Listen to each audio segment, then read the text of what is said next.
or that you You need the care. optics. You need the optics. I And I, I need that. yeah, And it just doesn't seem to the sideline is just, they're just there. And there's no fire, there's yeah, no, yeah. it just seems to just not be very, very competitive. And I Okay, know those kids are out there doing the yeah. best they can. But then the other piece is, at the end of the day, like they still getting them checks, Okay, whether they win or lose. I wanna hijack that comment and then rub for a Michigan element to it, and then go back to Michigan State. But there was on TV, there was optics on the Michigan sideline. Bryce Underwood laughing, some players laughing, and they're down like 2 touchdowns. And fans are tied into it emotionally, and they can't relate. How come you don't care? Stuff like that. And those are just moments here and there. Um, I was on the sidelines of the Michigan Notre Dame game in 2018. I was media, and I got, you get down there at the 8-minute mark down there, unlike you do here up here at Michigan, and Michigan State for that matter. I don't think the media gets down there. And so I'm right next to the Michigan sidelines, and they're showing these commercials, funny commercials during the timeouts. And the Michigan down 10 points with like 5 to go. They didn't have the ball. It was over with, okay? Players are looking up screen laughing. It's like, don't you care? Right. What are you Don't you laughing about? care? And these were not just backups. There were some players that were at least playing spot, they're yucking, and it makes you wonder. Sure. It makes you wonder for me as media/fan. I mean, or it's just like in the optics they're talking about Bryce Underwood. Oh, he's getting his $12 million. He don't. I mean, this is not a good look. And you're talking about the same thing with Michigan State with their coach and the post game presser. It's like la di da. Hey, we got to get better. It's not. That comes. That's all on me. Blah blah blah. And you want him to have a little snarl, right? Yeah, You want him I to look need to like see some you fight want him to look like he's hurting, as right? much as I am. As much as you are, and you're a former player. And I always say former players have more ownership of the program than anybody else. But so I agree with you. It's not a good look in that post game presser for Jonathan Smith. No, and it's just. I mean, you get used to a certain. I mean, we've never been a school that gets the 4 to 5 star guys, whatever. We've always, Right. D'Antonio did the same thing that George did. You get the 2 3 star guys, whatever, Yeah. which there weren't even no stars like that back then. But you get the guys that kind of were looked over, whatever, and you got them in there and you coached them up and you pissed them off. And you're like, look, this is what we're gonna do. We're gonna run the ball right down people's throats, and we're gonna play defense, and we're gonna hit you and make you hurt, and then we're gonna win football games.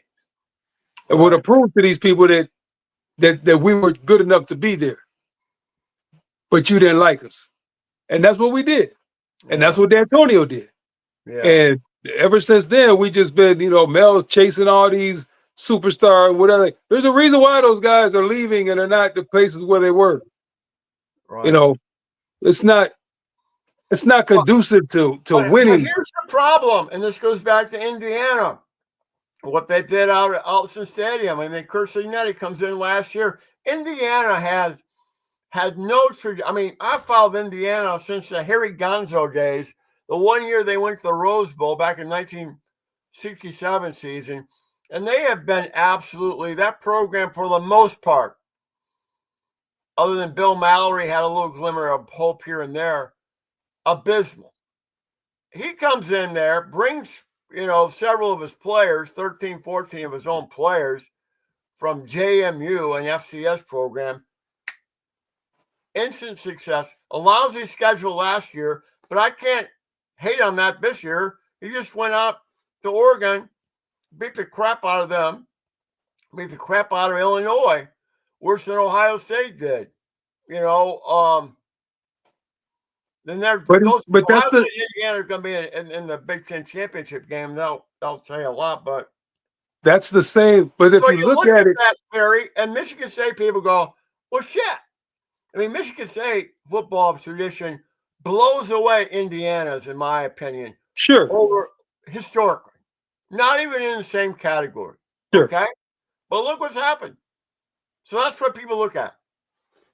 right, because they're looking through the lens that's very small. They understand the big. No, how, Chris Ignetti's like almost 70 years old. He got passed over by a whole bunch of people.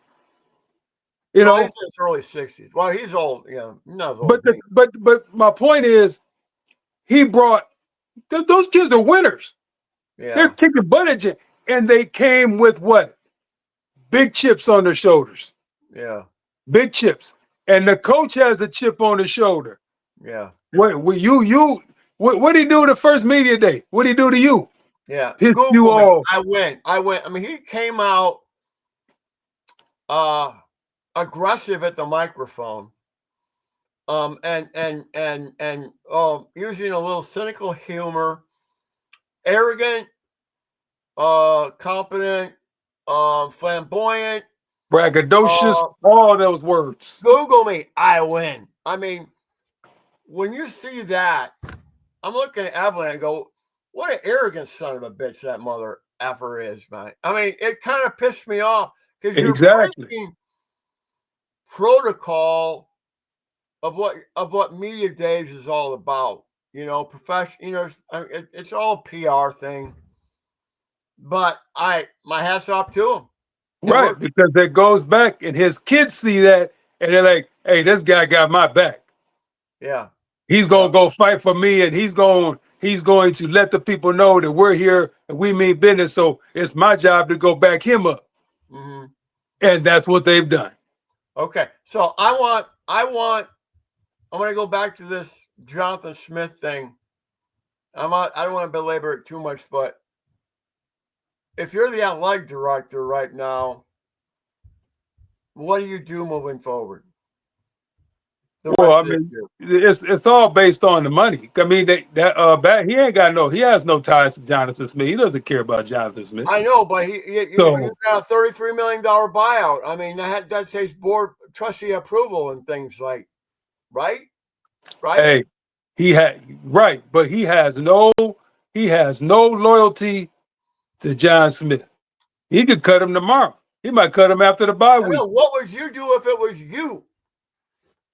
Oh, I don't even know if I could, because I'm not in there enough.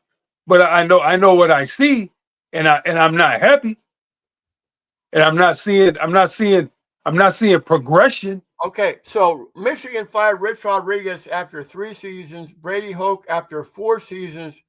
This is 2 seasons. 2. Totally different landscapes now. There you go. You're right. It's totally different.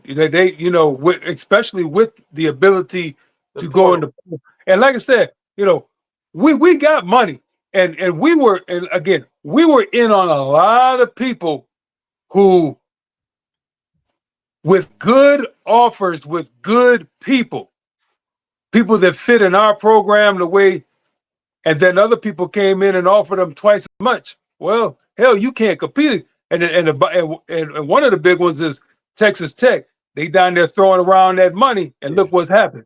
I don't know if we have that kind of money.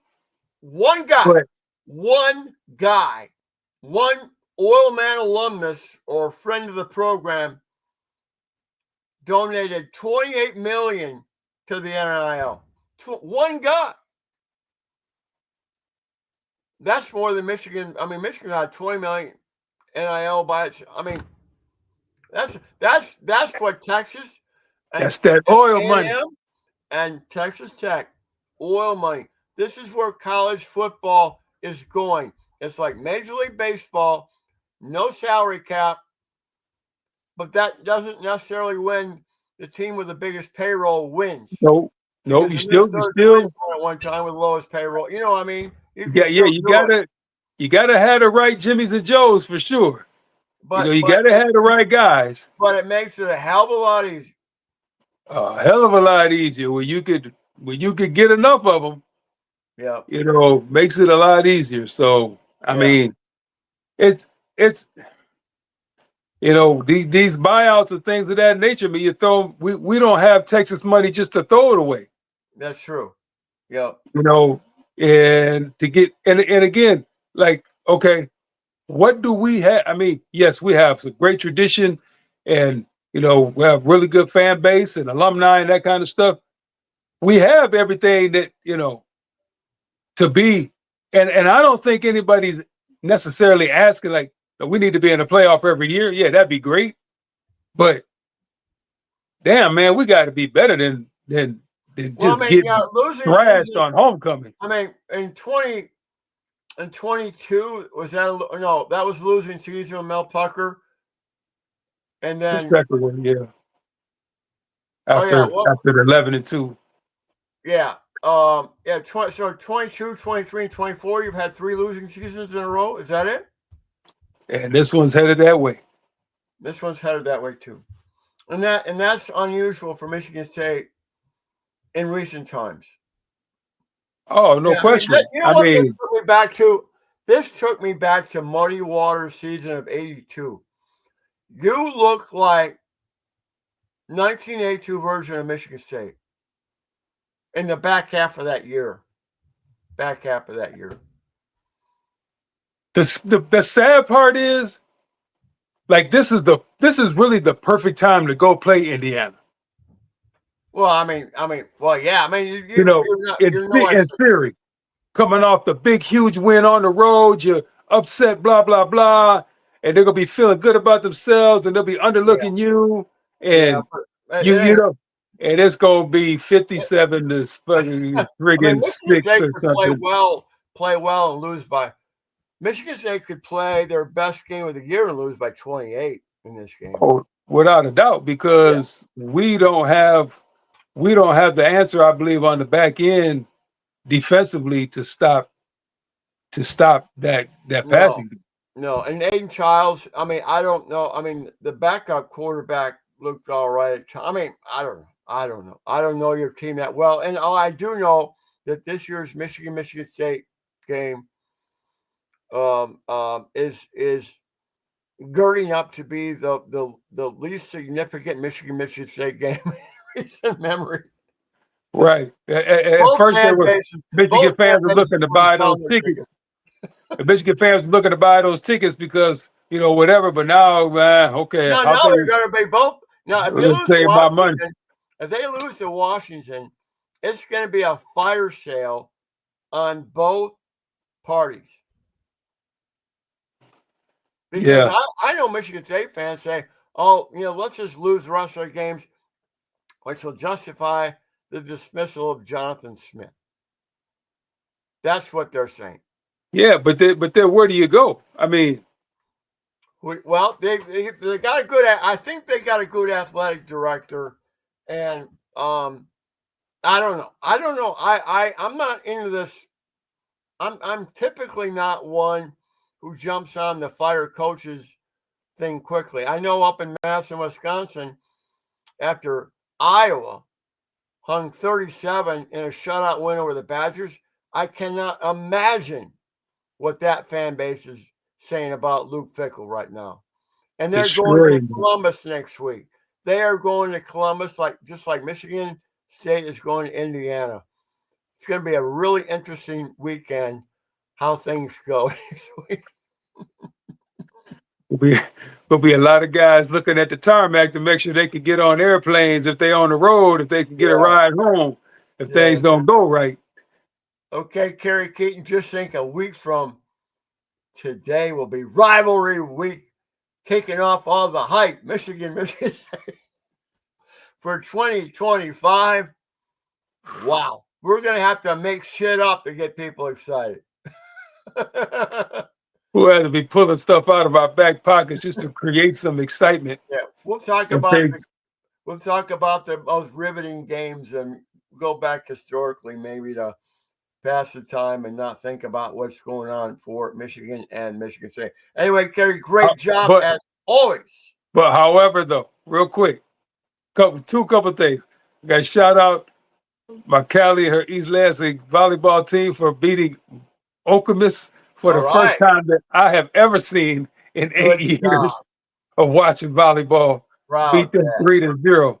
But while we're sitting here in misery about our programs, what do you think James Franklin is going through right now? Yeah, but he looks like you. Northwestern at home with the throwbacks, Wow. and now Wow. I lost his quarterback for the year. He's gone. Yeah, He's not gone. looking good for my brother He's James gone. Franklin. There, I mean, Bobby Petrino's trying to rehearse for that job down in Arkansas, Hey, and just he gotta almost stay away. pulled it off.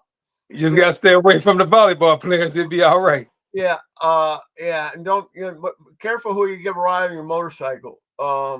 Exactly. My point is that a lot of changes coming up in college Oh, yeah. football coaching regime, and The it's going to be carousel interesting. is It's churning a as we chain speak. reaction, and man, there's going to be movement and there's opportunity, and we'll be talking about that for the coming weeks. Okay, Kerry Keyton, great Yes, job. sir. Until next time, and as you always, win Always, or lose, always go green. go blue.